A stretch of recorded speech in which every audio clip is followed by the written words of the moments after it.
Hello, Charlie TCG here, and welcome back to Looking Ahead, the series where I break down and analyse the meta, what's happening over Japan, and how will it impact Taiwan. Sorry it's been a little bit of a break, work has been a little bit hectic, but I'm diving right back in and talking about Charizard Dusknoir. Is this pretty much the BDIF in the Worlds format? Has it already been revealed? It's doing incredibly well in people's early testing for Worlds, which is only just a month and a half away, and dominating the gym challenges happening over in Japan. So how exactly good is this archetype? I'm going to break down exactly the multiple different avenues about where this deck can kind of go with. It has got a ton of different aspects to really utilize and a really good strategy, which is kind of what's put Charizard back in the meta.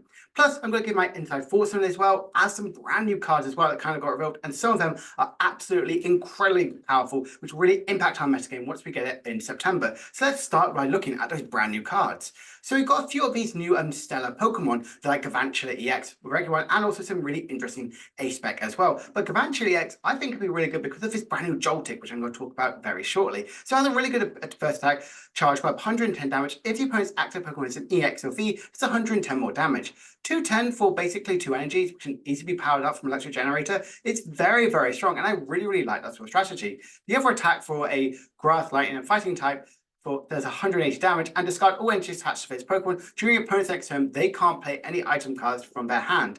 Now, if you team with something like some Joltik or try and find a way to get for a Mirage Gate to get a ton of energies out and play, it's going to be a very scary item rock, but very costly. But I think it's going to be really strong because for Joltik, which I'm going to talk about very soon, so it's also like Charred Web first attack. For Lightning cards, NG 210 is very powerful because it pretty much KO nearly every single thing, a big sort of threat of the basic V or EX Pokemon. Dash Button EX I quite like for its ability. When you get to play this Pokemon from a hand, evolve one of your Pokemon during you may heal all damage from each of your evolved Pokemon. If you do, discard all energies attached to the Pokemon that was healed in this way. Basically, you get to play Max Potion, Honest, and Evolve. And it's a stage 1 of 250 HP. This could be seen some play in likes of Gardevoir, but you have the likes of Monkey Dory, and sometimes you want that damage on it. But this could be really good in likes of Blissey or these very big, heavy Pokemon which want to like tank and heal so quite a few things. So with Dash Button, could see a little bit of play as well. Think about if some of the ways to pick it up as well with Professor Churro. I think this could see some success. The attack isn't as strong. Now I want to talk to you about Forest of Giant Plants. I mean, Broken Science says, no, great tree. It's kind of like returned, and I think it's a lot more of a nerve sort of strategy, and I think it's going to see a lot of play, and I think it's done very well.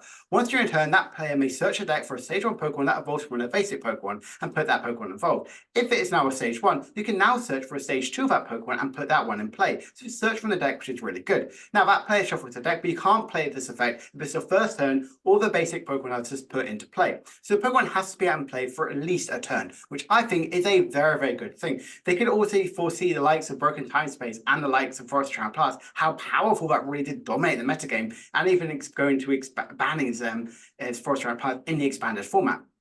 So I do think it's a very powerful one. I think this could be seeing some play in likes of Gardevoir potentially. I could see this in Charizard Drag, but I could see it so many different archetypes as well. Some other new decks as well, just see how it play out of nowhere. And this can really work with searching from the likes of Chorus to search out for some stadium cards. I just think this is a very strong A-Spec. There is a lot of utilizations for this deck right now. I can't think of the exact ones pretty much off the top of my head, but there is a ton of good utilities, and this is definitely something which you should definitely keep in your back burner. Orphan has a very interesting ability. When this Pokemon is damaged from an attack from your opponent's Pokemon, even if it's knocked out, put 2 damage counters on the attacking Pokemon for each metal energy attached to this Pokemon. So effectively, if you have 4 energies attached to this one, your opponent takes 8 damage counters, which is pretty nuts because it's incredibly powerful in that sort of strategy. Pretty much maybe even get additional KOs or fueling up its attack, which has 150 damage for 4 energies, and during next turn, the defending Pokemon can't retreat. So this can be very strong. They can pretty much lock a Pokemon in the active spot and effectively could do additional damage if you have metal energy attached to this one. You can fuel it from the likes of the Metang, so there is some fun strategy, but I really like the Curve Power Return, like to do additional more damage as well, even maybe like a Rocky Helmet as well or anything like that to deal additional more damage from this way. So I could see some success as maybe a fun rogue archetype.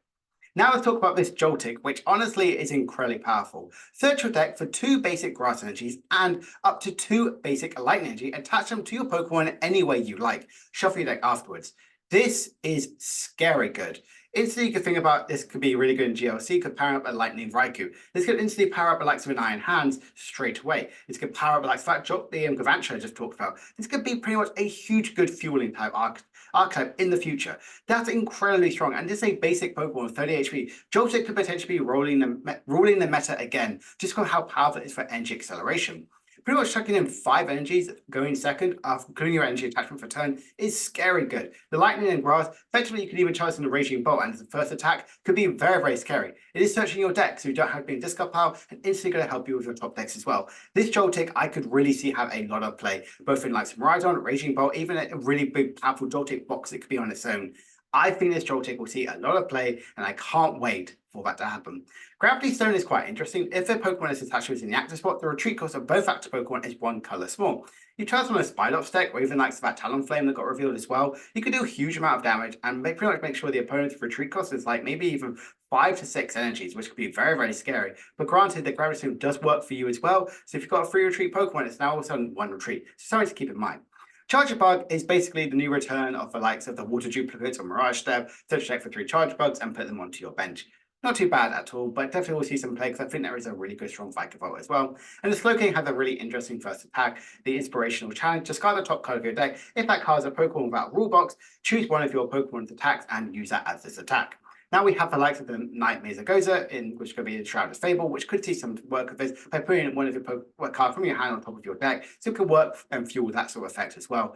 Can't think of exactly some amazing strategies as well, but you can even try the likes of Haxorus to do 230 damage, which is very, very scary. So it's definitely something to be considerate about, but it does take 2 energies, but maybe this could be some archetype and Gardevoir, so you can fuel and have lots of energies out in play.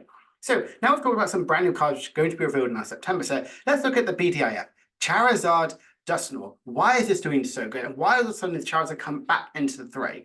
Well, there's a certain reason, because Dusknoir is incredibly strong. And I've talked about this a lot since it got revealed, and it's very strong, because they both have the ability Curse Bomb. If you discard Dusknoir, you pretty much can knock out Dusknoir so your opponent takes a prize card. But if you discard Dusknoir, you can put 5 damage counters on one of your opponent's Pokemon. Or if you use them from Dusknoir, you KO this one, the opponent takes a prize, and you can put 13 damage counters on any one of your opponent's Pokemon. Now, this is really powerful in like your Charizard because it instantly helps you set up your maths.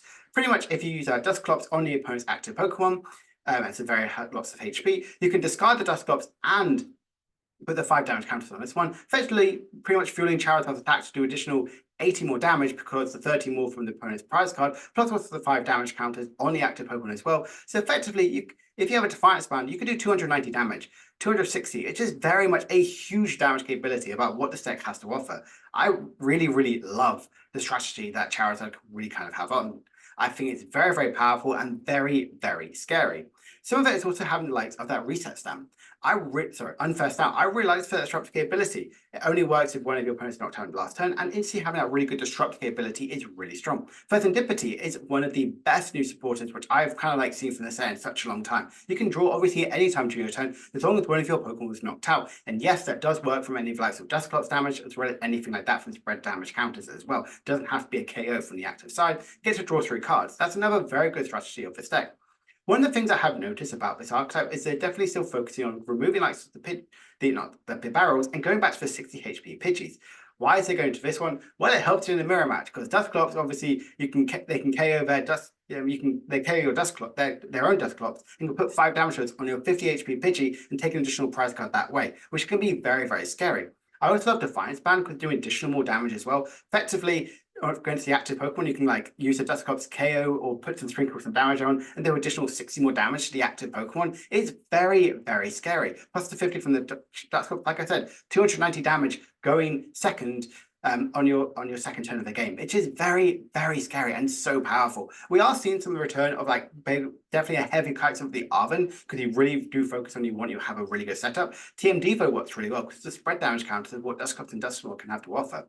Now, this one here doesn't actually play likes of Radiant Charizard, but does play likes of a 2 Rotom, which is definitely, I was saying that Radiant Charizard still has an absolute merit in the archetype, but you are now focusing on a lot more of having like trying to get as much space as possible. Only 1 Super Rod. So there's lots of things which are different to where we're seeing most of the archetypes go. So what I'm going to now talk about is multiple different versions of Charizard, kind of to give my thoughts and feelings about how this kind of like would work for world testing. Now, I've done quite a bit of testing in this format. I've got a lot more to do this week, and kind of we've got a month and a half to go. So hopefully this can really help you understand about why this archetype is doing so well. Now, this one here is very similar to exactly the one I just talked about, but you can see a little bit of a difference. We're still seeing a 60 HP Pidgey, but we are seeing the return of Lumineon and only one copy of Rotom. But it does have the copy of Radiant Charizard, but only now a 1/1/1 line of Dusknoir with 2 copies of Super Rod, with a Mist Energy as well. Now, why do I think this could be really good? Mist Energy also helps in a mirror match. Not only does it help you in the likes of Roaring Moon and Giratina, so we can't get some instant one-hit KOs that way, but also protects you from the likes of Dusclops and Dusknoir. Your opponent can't take additional more prize cards from that way, and protects you effectively healing your Charizard and forcing him to only really get the big one-hit KO on your Charizard if you've taken 5 prize cards. Now, one thing I do like about this list compared to the other one is I like having the 1/1 line of Dusknoir. Now, initially I did be testing the 2/1/1 line, but I did think it really did cut into space. You already play 2 Super Rod, you're always going to be recycling them. You're only ever really going to get 1 Dusknoir and 1 Dusclops out potentially per game. So kind of like having a helping me with the Super Rod, I really do prefer. Manaphy, I definitely think is a lot more needed right now. In the likes of these Regidrago doing really popular with the Kyurem in the deck, as well as also likes of Radiant Greninja kind of potentially going to be a lot better because of how good Charizard is. And obviously, Xianpao has a good Charizard matchup, I do believe. So I do think that could be a really big reason why we need to have Manaphy and really protect in this deck. This one isn't too different to the other one we just saw, but I do like having the Mist Energy in this one for additional added protection. This one here is a little bit different because it plays no Artisan, but does play lights for Temple of Sinnoh. Now, and a 3/3 line of Arvin and Iono. One thing which I really find interesting is they do play the Cleffer for that really good extra healing, not healing, that draw factor in the early game. Pretty much making sure you have that through tree pivot option, as well as also your Pidgeot, as well as also drawing to you have additional cards, which I think this is so powerful, and that can really give the edge into Charizard. That's why I like the Serendipity is so good. You get to use Serendipity, draw additional cards, and then potentially get the searching out from either Forest Stone or Pidgeot. Kind of going that way as well, having that additional knowledge is so powerful, and that's can really help you get the combo. This definitely becomes a lot more of a combo archetype right now. You've got to know about when you're going to use your Dusclops, when you're going to use your Dusknoir. Dusknoir, only know it does 130 damage pretty much to anything, but kind of like going that way, that KOs the likes of the Bibarel. It KOs some it can help you set up the maps. It can help knock out any of additional Pokemon you Charizard gave a little poke to. There is a lot of stuff going for this archetype. I do think that Cleffer really helps draw into that combo piece and making sure you get turn 2, always going to get that Pidgeot out set up and you're always going to get that Charizard and Cleffer. It may potentially be the best way for it. Now, looking at another A-spec, we've kind of seen a lot of Max Belt, unfair stamp. Let's look at Max Belt.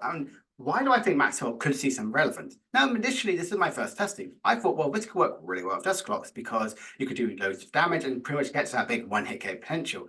This is basically the additional 50 more damage to the active spot, plus also the 30 more from the opponent taking additional prize card from the likes of Dusclops. So I was like, okay, so you can get to the 290 this way.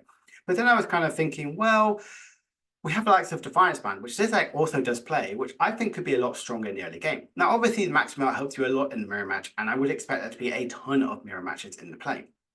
But I generally do think that Max Belt potentially might be the worst A-spec to kind of play with. It can obviously be very easy to discard from like a Lost Vacuum or anything like that, but also you have Defiance Band as also a Dusclops and Dusknoir to do the additional damage, so it kind of becomes null and void sometimes in the late game, especially when you have a very good setup board, where the likes of a Legacy Energy or even an Unfair Stamp can really slow down the opponent and kind of like force them out to different options. I really like the Zerosic for going back to the disruptive capability which Charizard was known for. Always had likes of the Eri, which was played quite significantly at EUIC and kind of like faded away just a little bit. But I think the likes of the Eri has definitely got a bit more merit in. But the Zerosic, kind of like discarding your opponent's hand, could be very scary, and that's one thing I really like about this destructibility of the Charizard. Going to the 50 HP Pidgeys instead of the 70, it's a 60 HP one. Could be a bit more reliability, especially going in the mirror match, but you do have Call for Family, and Call for Family is so good, especially if you're going second. If you can't get out the Rotom setup, or sometimes if you just want to get the additional Pokemon out as well, it's just very powerful because always prioritize setup over potentially not drawing well. And I do think the Pidgey, this 50 HP Pidgey, really does maximize your setup ability. Now, this one here plays the Legacy Energy, and this one has seen a lot of success, especially in some testing that I've been doing, so I've also seen the testing online. Now, what does Legacy Energy really give to Charizard that potentially likes of Hero's Cake, Maxim Belt, Prime Catcher, or Unfair Stamp doesn't do? Well, obviously, Legacy Energy is a Rainbow Energy, but gives off one less prize card. Now, you're always going to be giving out a bit more prizes as well from the likes of a Dusclops and Dusknoir. Giving your opponent additional more prize card effectively could chase them additionally, maybe 2 additional prize cards, so you might only need to take 2 knockouts to win the game. Legacy Energy stops that completely. They can chuck that on a Charizard, and if they have to KO that one set Charizard, they have to still go additional through 2 more Charizards to go through the game. They get 2 prizes from the Dusclops, Dusknoir, 1 from the Charizard. That's 3 prize cards, and you've got to have another additional more KOs as well. You can have Radiant Charizard, you can have regular Charizard as well. You can have forcing them to go through additional more attackers, which exactly is out why this deck could be much stronger with the likes of Legacy Energy. Now, obviously, it can be easy search from the likes of Pidgeot, whereas also the Forest Hill Zone. And I do think you can easily draw into this from the likes of the Pheasantipity or even a heavier Iono count. Display a 3-3 split. We do see like a 4-2 or even a 3-2 line of the Arvin and Iono, but going to a 3-3 I really do like, because it's really prioritized trying to find a way to get the Legacy Energy, because it is that powerful. Yes, we have Enhanced Hammer in the format, but Enhanced Hammer isn't seen as much play as I kind of like initially thought it would. So I do think kind of like having Legacy Energy could see a bit more impactful play. I think that works maybe potentially the best for the likes of a Dusknoir to really force them to try and get additional more gusting away, or even additional, or find a way to additional more KOs and go, they have to go through more attackers. I really like this one. The only thing I would potentially change with this is maybe going to the 60 HP Pidgeys, purely on the basis that you want to kind of like help the you don't want to give your opponent additional prize cards that way. But if you're going with Legacy Energy, potentially that could be a very good thing. Another one here is Heroescape. And when I first saw this, I went, nah, that's not good. But then I went, actually, Heroescape, I could actually see some play of this one because of how powerful Dusknoir and Dusclops actually give to Charizard. If you Charizard on Charizard, can have additional more HP and pretty much forcing them to try and get a Dusknoir to potentially get additional KO on this one, which could be very, very scary. You could help protect the likes of a Rotoms or your Pheasantipities, giving them additional 100 more HP, or even the likes of the Radiant Charizard as well, forcing your opponent to find a way to kind of like go around this one, find maybe potentially their one copy of Lost Vacuum, or potentially sacrificing a Dusknoir to try and get that KO when effectively they might not have needed it in the first place. We did see this play quite a bit, and when Charizard Pidgeot was seeing a lot of play at the start of when it was first really kind of started at the beginning of this format. But I do think that it could see some relevance, but not as powerful as one still would, and effectively could protect some Pokemon as well on the bench, which could effectively save you additional prize your opponent to take. And finally, I want to look at this very fun, wacky Charizard list. Obviously, the gym challenge ones are basically like obviously like some of the league challenges, and there's some fun, silly decks as well. This one here, I think is really interesting at one. So it does play the most of the stuff we're normally seen in likes of Charizard, a 2-1-1 line of Dusknoir, but also plays the likes of a Entei and a Kyurem. Now, Kyurem is only effectively going to ever be played against when you're playing against Lost Box, because it's no way in heck that you're going to be like throwing this attack up, because obviously you're not wearing water or metal energy. So you have to only really play as the opponent does play a chorus. If we are expecting lots of Lost Box, or people going to be kind of like taking in 2 mana fees, effectively you can maybe even add a cancelling clone to try and get a gusting effect that sort of way around to really prioritize likes of the Kyurem. It also plays the Prime Catcher, so really effectively going in for that gusting effect, having an additional more gusting effect with also the counter catcher as well, potentially could see a bit of play. I also think the Lucky Helmet could work. Now, obviously, if your opponent knocks into this one, you get to draw additional more prize cards, additional more cards. So effectively, this Lucky Helmet can draw you into some certain archetypes and cards you might need to have. Now, it doesn't have as much disruptive capability like the Roxanne, but it does play 3 copies of Iono and 4 copies of Arvin to search out for the rest of your archetypes and cards.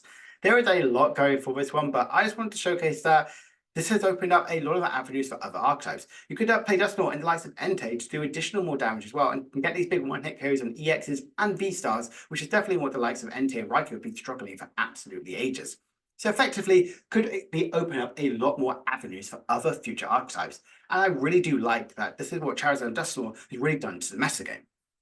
So, kind of like, why is we seeing so much of play? Like I said, it fixes so much maths. The Dusclops, kind of the 50 sprinkle, plus the 30 more from the additional prize card your opponent's taken, plus having a Defiance Band, additional 30 more damage, that's 290 damage, which is a lot of damage onto your opponent's active Pokemon. Pretty much is going on your second turn of the game, which is very scary. Obviously, you can take multi-prize turns. The Dusclops, the Dusknoir, potentially pretty much getting like 2, maybe even 3 prizes per turn, even against single prize matchups, can instantly swing you into much stronger favor. You have a lot of HP, which would be very difficult for likes of Ancient Box to really kind of like get the KO that way. But if you play the Dusknoir, Dusknoir, gain additional more setups, that sort of way, gain additional more prize cards, that can really swing that matchup a lot more back into your favor. It goes back into controlling the evolution decks. because playing the TM Devo or even Dusknoir and Dusknoir, your opponent has to really prioritize when are they going to be getting any of their setup going on? When should they be benching some Pokemon? Or are they actually going to go back to big basic Pokemon because they can't keep up? As a range of different aspects, it can really make it a threat. Legacy Energy makes it have take less price card, the unfair sound for the disruptive capability. The Maximum Belt, the Hero Tape, great in the mirror match because you have more HP and deal additional more damage as well. There is so many things going for the sake about why is this such a big threat in the metagame right now. Now, obviously, there are some ways to counter this one. TM Devo, yes, it's really good in sort of the mirror matchup, but also really bad against you as well, because it can limit how many rare candies you play. There are some things where I unfortunately had to play only one Charmeleon and played a lot of rare candies in the game. Got a TM Devo, and I was like, right, I can't really do anything. Pidgeot's gone. I can't go evolve up to some things because we're Ember evolving with Charmeleon. They're going to instantly target that as well, because that's definitely something that can be really scary. Targeting the Pidgeot early to remove their setup. That's definitely one thing that could be really, really scary. That's why this is the best way to kind of like go around the archetype. Focus on the Pidgeot. That's pretty much exactly about the whole reason why people are really going into Pidgeot EX, because that's the best way. People are prioritizing getting that set up turn 2 instead of Charizard, because they go, well, if I don't get my Pidgeot, I can't do anything, so I need that set up. Mimikyu's a great counter for this one, because the only way they can kind of go through this one, yes, obviously Radiant Charizard, but also Dusknoir and Dusknoir is a great way to remove it from play. Kind of do sprinkle additional more damage. That way it's super strong. Yes, you have Charmeleon, yes, you have Charizard, but sometimes it could be so cost effectively, not very cost effective. So that's why I kind of go for Dusknoir, Dusknoir. And the mirror is a lot more combo heavy. There's a lot more thought and thinking going into mirror match. It's obviously be careful about whoever gets to the full prize cards, but now you have the Dusknoir and Dusknoir, you can force the opponent to take additional prize cards to unlock the likes of Countercatcher, unlock the likes of Roxanne, unlock the likes of getting additional more prize cards yourself. There are so many ways for you to win the prize rate, and the mirror becomes so much more combo heavy. So definitely a lot more thought going into the mirror match than before. But now the most important question, is it the play for Worlds? Right now, yes. We are still a month and a half away. A lot of people are going, oh, the meta's being solved. We've got the thing here. I know Japan gets a new set in a few weeks' time, but it's still so early to tell what the meta is going to be like. Because people who are on the off-season right now, they're going to really think about it. They're going to really be testing. This is a good threat right now, and it looks very scary for the rest of the meta and the evolution decks and the format, but it's still too early. We don't know where the meta is kind of going to go in the future. But I do think right now, this is the most scariest archetype in what we've had in quite a long time, and there's a lot of evolving pieces for this one. So right now, I do think it's very, very powerful, very, very strong. But if we just look ahead, I do think it is going to be the way that Charizard will be the BDIF again. We've seen it kind of go back and forth from being the best second format to don't play it, back to best second format to don't play it, and now potentially going back to best second format. It's not something we're going to see in likes in other decks, like so Greninja, like I just mentioned before, Entei Raikou. Could we see like a fleet-footed the lightning rondo or fiery rondo sort of decks as well, try like go that sort of route? Could see some play, and our Evo decks going to struggle with all these some big spreading and damage counters across the board. Can they really not get the setup that they absolutely long and require to make them as best as they could? So, hope you guys have enjoyed this looking ahead. Sorry it's been a little bit of a break, but I'm going to be treating you by doing additional more videos this week as well, kind of showcasing some of my decks, which I've been testing in the Worlds format, and I hope you guys enjoy them. If you have enjoyed this video, please make sure to like, subscribe, and comment down below. Where do you think Charizard Dusknoir really fits into the metagame? Is it the BDIF? Could we see additional deck kind of like outpace it, or is it just fun right now and it's going to be outpaced in a month and a half's time?